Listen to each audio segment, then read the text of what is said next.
Hello my dear friends, and welcome back to another Star Wars news update. So today we've got an exciting update for Star Wars Andor. As you guys know, I've been covering it pretty extensively in recent times, and now we're closer than ever before to our first proper sneak peek, because in the next issue of Empire magazine in just under a week's time on July the 7th, they're showcasing the series in an exclusive.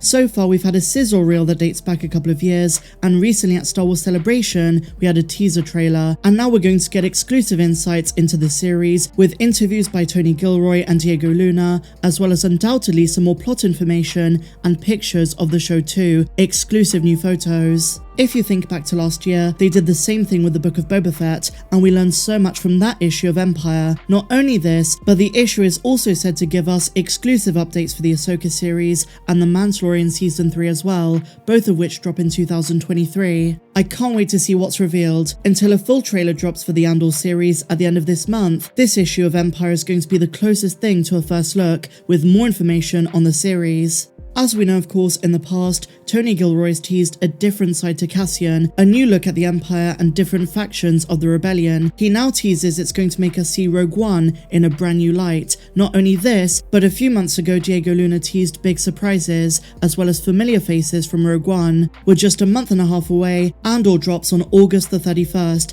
It's the next big Disney Plus Star Wars project. And so now, staying on the subject of Andor, there is one big connecting point with Obi-Wan Kenobi that also ties into Jedi Survivor, the Fallen Order sequel, and that, my dear friends, is Purge Troopers. The new Purge Troopers that we saw in Obi-Wan Kenobi. They're also rumoured for Star Wars Andor and Jedi Survivor, and while we did see them make a couple of brief appearances in the Kenobi show, we haven't had a proper look at them up close until now, because thanks to Hot Toys, we now have an intimate look at their new design. The revamped look, also known as Purge Troopers Phase 2, is marketed as the new style of Purge Trooper for the next phase of Disney Star Wars. And this design has been getting a lot of attention recently. These elite troopers are arguably one of the coolest style of stormtrooper from the Disney Star Wars era. They served the Imperial Inquisition during the early reign of the Empire. Trained as expendable death squads, they were assigned to hunt down any surviving Jedi, alongside an Inquisitor. They were originally activated after the Great Jedi Purge of Order 66, and while initial Purge Troopers were clones, that was not true by time of the last generation of Purge Troopers. Now, while there wouldn't be too many around by the time of Star Wars Andor,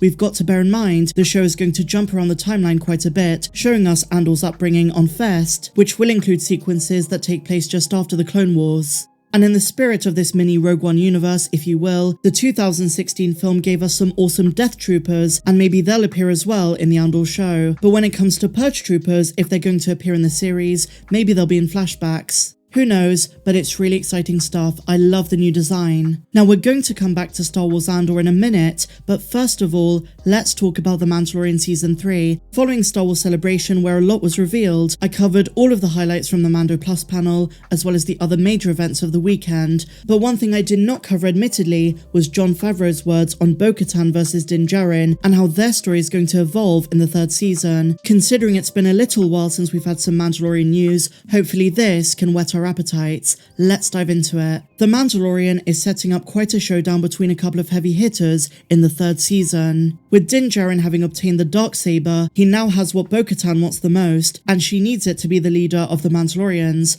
A brief trailer shown at Star Wars Celebration, an exclusive for fans who were there, demonstrated that Bo-Katan is not over it. There is still a brewing rivalry, and even though there have been rumours and even making Star Wars leaks saying that probably by the end of the season, Din and Bo are going to be on good terms, that's not going to be the case right away. In the teaser trailer shown at Celebration, we see Din Djarin speak to Bo-Katan. He expresses desire to return to Mandalore to absolve of his transgressions, something which the armourer says in that same very trailer is not possible because the living waters under the mines of Mandalore have supposedly been destroyed. But regardless of all of this, Bo-Katan still wants that Darksaber, and Season 2 teased that she may try to challenge Din for that saber. Well, after Star Wars Celebration, comicbook.com sat down with writer Jon Favreau, who opened up about this storyline developing in new episodes. In his own words, he said the following: "To have the partnership of Katee Sackhoff, I'd performed as a voice actor alongside Bo-Katan as Pre Vizsla, so that was fun to see myself on screen with her. I never really got to know her. I knew her as Starbuck from the Battlestar days. What would happen is, as I would start to write storylines, I would talk to Dave Filoni and say, hey, is this a character that you think might fit in because it's the Mandalorian? Cassian, and she is one of the most famous Mandalorians in canon.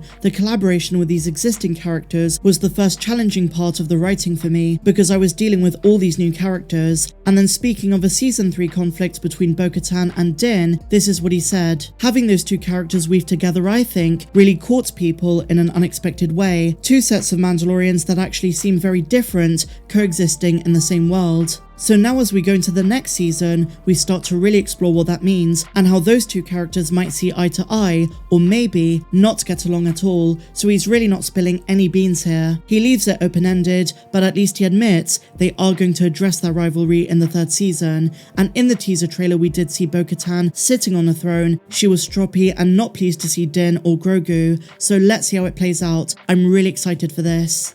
And so finally, my dear friends, we return to Star Wars Andor, because in preparation for the show, I've been digging up some old source material. I found my Rogue One visual guide, which provides a lot of insightful info into the various characters, planets, and so on. And I also found my copy of the canon comic, Rogue One, Cassian, and K2SO. And the reason I bring this all up is because going into the Andor series, a big question we have is whether or not we're going to see how Andor and K2SO met. Alan Tudyk insists it's not going to be in season 1, but maybe he's going to appear in season 2. In either case, this 2017 comic actually tells us the story of how the two met, and I thought it'd be a bit of fun to go over it with you. So let's dive into it. General Draven, who recruited Andor into the Rebel Alliance, sends him alongside twins Kurtas and Rizmor to the backwater planet of Wakako in order to extract Imperial security protocols. The mission is daring, and Andor does not like the odds of being caught. In the comic, Andor says that a source told him that the Empire slipped up and allowed the guts of a decommissioned Imperial cruiser to fall into private hands. All the twins had to do was scoop out the guts of the ship and do their thing, and luckily they find the cruiser, but an alarm is triggered, and while they try to sneak out, they catch the attention of a KX security droid.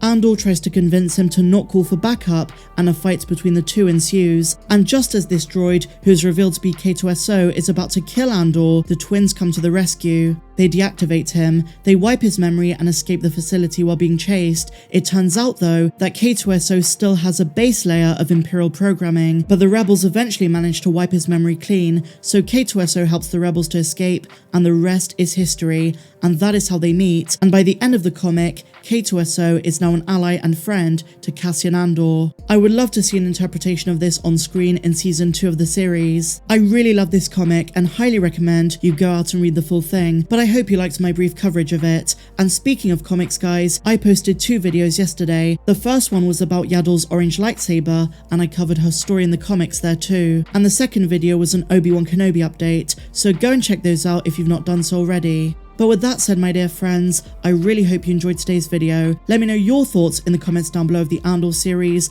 Are you excited for Empire Magazine? What do you think is going to happen with the conflict with Bo and Din? And do you hope to see K2SO at some stage in the Andor show? Share your thoughts below guys. If you enjoyed this video, please be sure to give me a big fat thumbs up, subscribe to the channel if you're new, and in the description you'll find links to my merch store and Patreon. But until the next one, my dear friends, may the Force be with you always.